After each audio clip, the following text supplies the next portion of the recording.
Queridos amigos del Instituto Shalem, estamos listos para comenzar con la transmisión de la Parashá de esta semana, la Parashá Mishpatim. Muchas gracias por acompañarnos. Ya saben que este es un trabajo que estamos haciendo desde una perspectiva eminentemente histórica y recurriendo a otro tipo de disciplinas que complementen nuestra perspectiva y que no es una visión religiosa, en el entendido, por supuesto, que yo no soy un rabino. Entonces, vamos a hablar de estos temas desde otras perspectivas, aunque por supuesto siempre son concomitantes o paralelas a la visión religiosa. A lo largo de las semanas anteriores, un tema que ha aparecido muchas veces es la conciencia de lo sagrado. Ya lo vimos en el caso de Moshe, ya lo vimos en el caso de todo el pueblo de Israel, y es natural, o sea, estamos hablando del libro del Éxodo, es el texto que estamos leyendo en estas temporadas en las sinagogas. La Parashá Mishpatim es la que viene para la siguiente semana. Y pues, por supuesto, el libro del Éxodo nos cuenta cómo empieza, desde la narrativa bíblica, esta relación entre Dios y el pueblo de Israel, entre el pueblo de Israel como pueblo elegido. Entonces, pues, por supuesto, muchos de los relatos se centran en la forma en la que el pueblo de Israel descubre esta manera de relacionarse con Dios por medio de la Torá, por medio de la ley, por medio de la revelación en Sinai. Y bueno, entonces es lógico que un tema central sea la conciencia de lo sagrado. Entonces, empezamos a platicar de eso en el caso de Moshe como líder, ya hablamos de ello en el caso del pueblo de Israel como toda una colectividad. En este momento seguimos, digamos, en la secuencia de eventos que nos presenta el Éxodo. En el momento de esta parashá, seguimos en el monte Sinai, o sea, como parte de lo que Dios revela a Israel en el monte Sinai. Y entonces, es muy interesante, sumamente interesante, ¿a qué llega esta revelación? Que lo decía la semana pasada. O sea, de repente estamos hablando de un evento estrambótico, ¿no? Según el texto. O sea, llega el pueblo al monte Sinai, hay todo un evento de fuego, de truenos, de temblor. Incluso el pueblo se aterra, le pide a Moisés que no hable Dios directamente con ellos, sino que utilice a Moshe como intermediario. Entonces, estamos hablando, según el texto bíblico, de lo que sería la máxima manifestación posible de Dios, que no se le está manifestando solamente a una persona, se le está manifestando a todo un pueblo, se le está manifestando en voz alta, se le está manifestando con una alteración de la naturaleza de los elementos que están ahí, es decir, la montaña, la piedra, el aire, el fuego. O sea, está sucediendo algo fuera de lo natural, y está sucediendo de una manera que no había sucedido en todo el texto bíblico y que no vuelve a suceder en todo el texto bíblico. Entonces está sucediendo algo grandísimo. ¿Y qué es lo primero que Dios va a hacer una vez que se ha planteado el inicio de esta revelación? Bueno, ya platicamos la semana pasada un poco sobre los que comúnmente son llamados 10 mandamientos. Vamos ahora a las siguientes leyes, o sea, porque al final de cuentas Dios se revela al pueblo de Israel y lo que hace es darles leyes, darles ordenanzas y mandamientos. Entonces aquí vale la pena preguntar, ¿de qué se trata esta revelación? O sea, ¿cuál es la naturaleza de la relación entre el pueblo de Israel y Dios? Si lo que tiene Dios en mente, la inquietud de Dios, por decirlo así, es dar leyes, dar mandamientos, dar ordenanzas, dar lo que en hebreo llamamos mitzvot. Bien, ¿para qué son las leyes? Esto es un hecho sociológicamente bien estudiado, este es un hecho ya bastante bien trabajado por la antropología y la sociología de la religión. La religión es eminentemente un fenómeno colectivo que sirve para regular las dinámicas interpersonales en ese grupo, es decir, para regular nuestra conducta. En épocas en las que no existían cosas similares a lo que hoy son las constituciones políticas,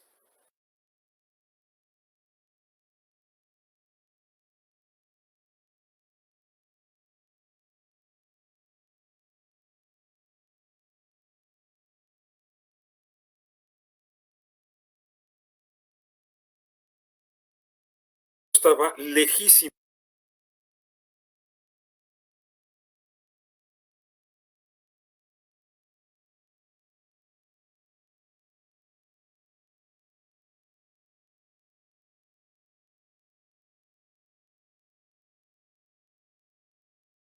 manera incorrecta.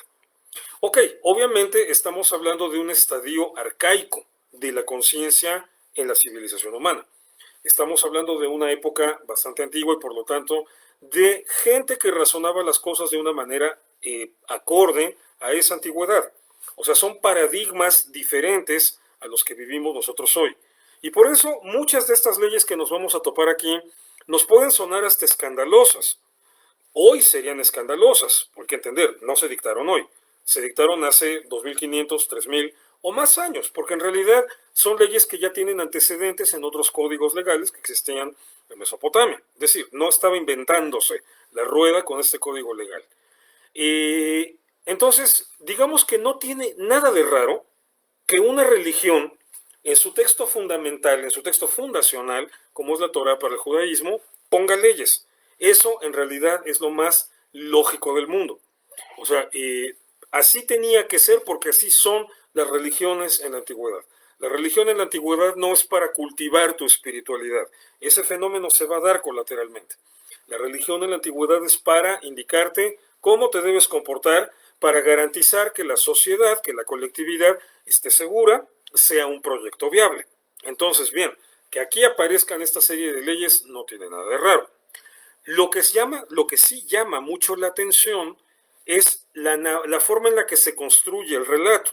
Digo, porque lo de menos era poner estas leyes cuando Moisés se va a morir, ¿no? Por ejemplo, ¿sí? Entonces se levantó Moisés de su lecho en el que murió y le dijo al pueblo de Israel, a ver, antes de que yo me vaya, les voy a dar una serie de leyes, por favor, obedézcanlas.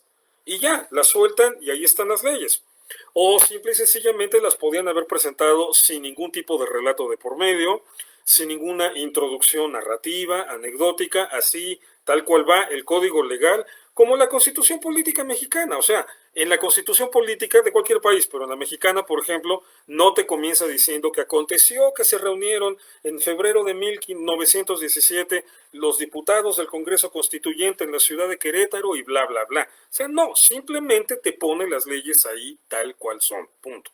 Pero no, aquí el texto de la Torá nos presenta este evento impresionante, el evento en Monte Sinai, y ahí es en donde nos presenta este código legal. Es decir, como poniéndole un énfasis especial a decir, la conciencia de lo sagrado, todo esto que hemos venido descubriendo en las parashot anteriores, la conciencia de lo sagrado no tiene sentido, perdón, es uno de mis gatos.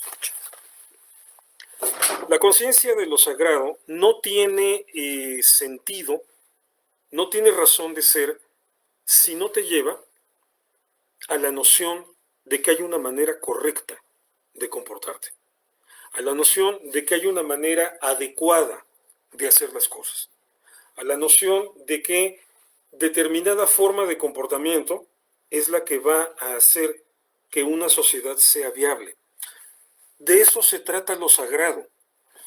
El texto bíblico, y estas son características muy típicas del judaísmo, el texto bíblico no es un libro que se dedique a alucinar o a fantasear con cosas místicas desaforadas. Es un libro que se enfoca en los asuntos concretos, muy concretos, bien específicamente concretos de la vida. No porque el judaísmo o el propio texto bíblico desdeñen la mística o lo espiritual, pero por lo menos en la conciencia del pueblo judío, que a fin de cuentas es el que escribió este libro, en la conciencia del pueblo judío sí está muy claro el hecho de que la espiritualidad, el cultivo de la espiritualidad es viable cuando tienes un cultivo correcto de tu vida religiosa. Es decir, de lo que se hace aquí en la dimensión material, en la dimensión física. Por ejemplo, el judaísmo lo va a decir ya mucho más adelante, pero entendiendo todo esto, lo va a decir de esta manera. Sin pan no hay Torah. O sea, tú puedes estar decidido a estudiar la Torah y lo que quieras, pero primero tienes que resolver tus necesidades físicas. Primera, porque necesitas la energía física para poder hacerlo. Pero en segunda, y el judaísmo le va a poner un énfasis muy importante después de ello, porque no tiene sentido la vida religiosa o la vida espiritual, el cultivo de lo espiritual, la mística, la Kabbalah y todo esto, no tiene sentido si no lo haces en el entorno de una religiosidad, y oye la palabra que estoy diciendo, religiosidad, que te enseñe a cómo vivir, a cómo hacer las cosas en el aquí y en el ahora concretos. Entonces, mucho antes de que la Torá vaya a empezar a hablar de cuestiones abstractas y espirituales, lo primero que empieza a dar son leyes bien concretas. Y fíjate cuál es la primera tanda de leyes que vienen en esta parashá. En Éxodo 21, de los versículos 1 al 11, tenemos las leyes sobre los esclavos. Ok, esas son una ley que aparentemente ahorita ya no nos dice mucho porque, afortunadamente, por lo menos en el contexto occidental en el que vivimos, el esclavismo ya es un asunto superado hace mucho tiempo. Pero podemos hacer un ejercicio, esto se lo recomiendo como ejercicio para sus comunidades religiosas o familia o amigos, si les interesan estos temas, agárrense este fragmento de Éxodo 21, 1 al 11, y todo lo que aquí dice como esclavos, traten de trasladarlo a nuestra realidad, pero hablar no de esclavitud, pero sí de reglas laborales, ¿no? Que hoy ya no hay esclavos, hay empleados. Entonces, si aquí el texto bíblico te está poniendo una serie de leyes sobre esclavos, bueno, ¿qué es lo que evidentemente está intentando hacer el texto bíblico? Bien, evidentemente vamos a llegar a la conclusión de que aquí hay un concepto de humanidad y de ayuda al que es esclavo, de restaurar, restituir, reconstruir la dignidad del que es esclavo. Bueno, ahora llévalo, trasládalo a la realidad actual y hablar de la restitución de la dignidad del que es trabajador. Ahora, por supuesto, aquí no se le ponen al esclavo todas las cosas regaladas, que no crean así tampoco que la Biblia simplemente les da la razón y dicen al esclavo hay que tratarlo con privilegios fuera de lo conocido, ¿no? No, tampoco, o sea, como tampoco ahorita dirías al trabajador hay que darle todos los privilegios, al contrario, se empatan las nociones de responsabilidad y privilegio y derechos, más que privilegios, derechos. Entonces, bueno, es interesante cómo en este momento en que el esclavismo es una cotidianeidad, y la Torah simple y sencillamente lo refleja, hay un intento por darle una regulación y por marcar derechos y privilegios y responsabilidades tanto de los esclavos como de los dueños de los esclavos. Entonces, fíjate, toda la noción de lo sagrado en lo que va a culminar. Ok, ya entendiste que hay algo sagrado, ya entendiste que tenemos una relación especial, dice Dios, tú y yo, tú como individuo o tú como nación, ya entendiste que tienes una relación especial conmigo. Bien, ok, entonces no te voy a invitar a que te sientes en flor de loto, te pongas a meditar y tu mente viaje por todos los universos. O a que esperes una revelación para que sepas qué va a pasar mañana. No. Lo primero que quiero que entiendas es, encárgate de construir una sociedad justa en sus leyes laborales. Empecemos por ahí. Empecemos por las leyes laborales. Encárgate de conseguir una sociedad justa. ¿Para qué es todo este asunto de lo sagrado? Para que la sociedad sea viable. Pon atención con esto que te voy a decir. Es más importante que la sociedad, que la comunidad en la que tú vives, sea viable, sea un proyecto viable, sea un proyecto consistente, sólido, bien estructurado. Es más importante eso a que tú sientas bonito en tus experiencias espirituales. Si fuera más importante que tú sintieras bonito en tus experiencias espirituales, lo primero de lo que hablaría la Torah sería de eso. Y no. Lo primero de lo que la Torah empieza a hablar es de relaciones interpersonales en el marco de la sociedad y comienza con el tema de los esclavos. Entonces, sigue con las leyes sobre actos de violencia, de los versículos 12 al 25. Y aquí va a venir una de las partes más controvertidas o más discutidas en el texto bíblico, la famosa ley del talión. Entonces, por ejemplo, al final dice, si alguno riñere e hiriere a mujer embarazada y ésta abortare, pero sin haber muerte, se refiere por supuesto a la muerte de la mujer, no la muerte del feto. Dice, serán penados conforme a lo que les impusiere el marido de la mujer y juzgaren los jueces. O sea, se tendrá que poner una indemnización por haber provocado el aborto. Entonces dice, más si hubiere muerte, o sea, si la esposa muere, dice, entonces pagarás vida por vida, ojo por ojo, diente por diente, mano por mano, pie por pie, quemadura por quemadura, herida por herida, golpe por golpe. Es una de las leyes más controversiales porque parece que a lo que te invita es, bueno, si alguien mató, que lo maten. Si alguien provocó que alguien perdiera una mano, que se la quiten. Si alguien sacó un ojo, que le saquen un ojo. Ojo por ojo, diente por diente, mano por mano, pie por pie. La famosa ley del talión. Y como dice el protagonista Reb Tevi en Violiniza en el Tejado, hay un momento en que dice, bueno, es que si eso se aplicara a la vida real, de ojo por ojo, ojo por ojo y mano por mano, dice, todos terminaríamos tuertos y terminaríamos mancos. Es cierto, esa es la condición humana. Pero el judaísmo lo explica. La tradición de la sabiduría judía posteriormente va a decirte que no, no se refiere a eso. No se refiere a venganza, se refiere a restitución. Es decir, si tú le provocas un daño a otra persona, una pérdida a otra persona, tienes que restituir el daño. ¿Y cómo lo sabemos? Dice, porque esta es la norma con la que empieza el pasaje, cuando habla de esta cuestión de provocar un aborto. Dice, si se provoca el aborto, ok, la mujer no murió, pero se provocó el aborto. Dice, entonces, dice, serán penados, quienes provocan el aborto, conforme a lo que les impusiere el marido de la mujer, y juzgaren los jueces. Es decir, conforme a la estructura social de la época, hay un tribunal de jueces y el esposo los que tienen que decir, ok, me vas a tener que indemnizar con tal cantidad de dinero. Pero bueno, entonces ahí queda muy claramente establecido que la lógica en la cual se está exponiendo esta ley es la de la indemnización, no la de la venganza. Entonces, es en la lógica de la indemnización que dice ojo por ojo, diente por diente, bueno, vida por vida desde antes, ojo por ojo, diente por diente, mano por mano, pie por pie, quemadura por quemadura, herida por herida, golpe por golpe. Tienes que indemnizar a la persona. Y luego continúa, la siguiente parte del pasaje continúa con leyes que podríamos definir como de tipo laboral, del versículo 26 al 36, es decir, prácticamente la segunda mitad del capítulo 21. Estamos hablando de la responsabilidad de los amos y los dueños, no nada más en relación por ejemplo, esclavos, ya lo vimos. En este caso tiene mucho que ver con de animales, es decir, cuando tu propiedad comete destrozos o cuando se daña la integridad física o el patrimonio de alguien por culpa de algo que era tu responsabilidad. Entonces también te habla de eso. O sea, fíjate cómo este primer capítulo de la Parashá, el capítulo 21 de Éxodo, al final de cuentas se refiere a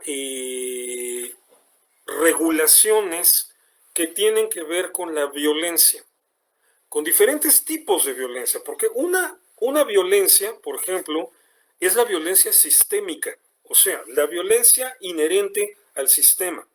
Por eso empieza hablando de la esclavitud. Esa es una violencia en la que tú no necesariamente eres violento. Suponte que tú eres un israelita de hace 3000 años y tienes esclavos, que es lo normal. Eres un israelita próspero y te has hecho de esclavos por una o por otra razón. Pero tú eres un buen amo, un buen dueño y los tratas bien, los cuidas, los proteges, comen bien, duermen bien, no tienen jornadas excesivas de trabajo. Está bien, o sea, está perfecto en ese sentido en que tú no eres una persona violenta y por lo tanto tus esclavos la llevan bien. Pero la esclavitud por sí misma es violencia. Entonces ahí estamos hablando de una violencia inherente al sistema en el que vives. Ok, bueno, es muy fácil hablar de eso, ¿no? Total, la parte ya pasó. Pero a ver, siéntate a pensar en las cosas que hoy son violencia sistémica. O sea, tal vez trabajas en un área o tienes empleados en un área que no necesariamente tú eres violento, pero el entorno, el trabajo, lo que sucede inherentemente al sistema es violento. Luego pasa otro tipo de violencia, que es la violencia como tal. O sea, ¿qué pasa cuando yo le tiro un diente o le parto un brazo o le rompo una pierna o provoco un aborto? O sea, cuando daño la integridad física de un semejante mío. ¿Qué pasa en esa situación? Este ya es otro nivel de violencia. Estamos hablando de la violencia física cometida del ser humano contra el ser humano. Y luego vamos a pasar a otro tipo de violencia, esta última tanda de leyes, que tienen que ver con la violencia que se produce cuando cosas que eran mi responsabilidad. Por ejemplo, tengo un toro ahí que anda matando otros toros, ¿no? O sea, digo, no soy yo el que tiene el agresivo, es mi toro. Y bueno, de repente se me sale de control, se me volvió a escapar. Y mil disculpas por los 4 toros que mató ahí en el camino o vacas. O sea, yo no soy el violento, pero algo que está bajo mi responsabilidad le ha provocado un daño al patrimonio de otros. Es otro tipo de violencia, en este caso indirecta. Y bueno, la Torah lo primero que se dedica es a poner las normas, los criterios generales de cómo deben ser las restituciones. Bien, entonces, fíjate qué interesante, que todo lo anterior, toda la conciencia de lo sagrado, desemboca, lo primero que Dios le dice al pueblo de Israel es te voy a dar leyes, te voy a dar normas, o sea, para eso es lo sagrado, para que sepas comportarte. Y no nada más como individuo, sino como colectividad. Bien, ¿por dónde empiezo? Por la violencia. Lo primero que necesita toda sociedad humana es ponerle límites a las dinámicas violentas. ¿Te vas a casar? ¿Te vas a conseguir una novia? ¿Tienes hijos y estás en ese proceso de aprenderlos a educar? Bien, lo primero que tienes que ponerle un orden, un límite, una normatividad, es a la violencia. ¿De qué se trata todos estos ejercicios de concientización? O sea, de acabar con la crueldad contra los animales, con la crueldad contra los niños, con la justicia laboral, o sea, el no más feminicidios, ni una más. ¿De qué se trata todos estos reclamos legítimos de la sociedad? De algo.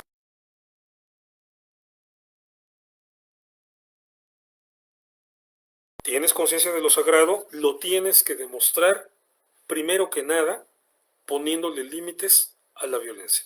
Lo primero que tenemos que ponerle un control es a nuestra conducta social, y lo primero que tenemos que regular es, por lo tanto, la violencia. Entonces, todo proyecto de vida que tengamos nosotros, ya sea una empresa, un negocio, una familia, un noviazgo, amigos, etcétera, lo primero que tenemos que tener plena conciencia para tenerlo bajo control es de los límites que le tenemos que poner a nuestras reacciones violentas. Que eso es lo primero que tenemos que reconocer. Somos violentos. Entonces ya nada más te dejo esta reflexión, ya para terminar. Con esto iba a terminar, de hecho. Muchas de las leyes que están puestas aquí en el texto bíblico parecen muy duras, parecen terribles, parecen muy agresivas, ¿no? Por ejemplo, tenemos una que dice sobre los esclavos. Dice en Éxodo 21, los primeros versículos, dice, un esclavo dice, al 7º año saldrá libre. Pero dice, si entró solo, se va solo. Si tenía mujer, saldrán él y su mujer con él. Pero si el siervo dice, pero si su amo le hubiere dado mujer y ella le diere hijos o hijas, la mujer y sus hijos serán de su amo, y él saldrá solo. Esto parece terrible, parece muy agresivo. O sea, dice, tú entraste como esclavo solo, ok, muy bien, pero tu dueño te dio esposa, que evidentemente sería otra esclava, o sea, difícilmente te iba a dar a su hija, pero te asignó como esposa a otra esclava, bien, y tuvieron hijos, bien, pero cuando tú te vayas libre, la mujer, tu mujer y los niños son de tu amo, no son tuyos. Parece muy agresivo. Pero bueno, esta era la característica de la época, esto era la lógica en la sociedad. Pero entonces, tal vez tú me preguntarías, ¿por qué la Biblia es tan agresiva? ¿Por qué la Biblia da esos mandamientos tan brutales? Porque hoy los vemos así. Bueno, no, yo te hago la pregunta, ¿por qué nosotros somos tan agresivos? ¿Por qué nosotros somos tan brutales? Qué bueno que seamos capaces de darnos cuenta que esto es agresivo, que esto es brutal, y que lo podemos superar. Ok, hace 3000 años, digamos que la gente estaba acostumbrada a muchísima más violencia de la que nosotros soportamos hoy en día. Pero bueno, ya que la conciencia de lo sagrado nos ha permitido evolucionar en todo esto a lo largo de los milenios, entonces aprovechémoslo y hagámoslo mejor. Si nosotros ya nos dimos cuenta que esto no es lo mejor para el ser humano, tal vez hace 3000 años esta ley era un avance, hoy no lo es. Hay que ser honestos, hoy no lo es. Bueno, entonces lo que nos toca a nosotros es inspirarnos en eso que significó esta ley en ese momento para hoy proponer dinámicas más avanzadas, más elevadas, para ir reduciendo justamente la violencia. Entonces, acuérdate de eso, la conciencia de lo sagrado. ¿Para qué la quieres? ¿Para sentir bonito espiritualmente? No, no es para eso. Para pegarte unos viajes formidables por los 20 universos con tu cuerpo astral y tus 7 chakras prendiendo como foquitos navideños uno detrás del otro, no, no es para eso. Si algún día llegas a desarrollar esas cualidades y tienes una comunión con el cosmos maravillosa, Mazel Tov, disfrútala, pero la conciencia de lo sagrado, primero, es para que controles tu violencia. Para que controles la violencia de la que eres parte dentro de un sistema, para que controles la violencia que tú mismo haces sobre otros seres humanos y para que controles la violencia indirecta que se genera cuando pierdes el control de algo que era tu responsabilidad y dañó la integridad física o el patrimonio de alguien más. Para eso, ahí empieza la utilidad de nuestra conciencia de lo sagrado. Entonces, no lo olvides, sácale provecho, aplícate a mejorar en esa área de tu vida, para que cuando la gente te vea diga, este tipo sí tiene conciencia de lo sagrado y sabe aprovecharlo. Acuérdate, a tu vecino le preocupa más cómo te portas que cuál religión practicas, ¿no? Muchísimas gracias, con esto concluimos la transmisión de esta semana.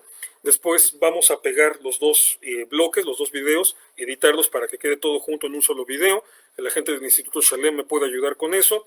Muchísimas gracias, los espero aquí la próxima semana para la transmisión de la Parashá. Hasta luego.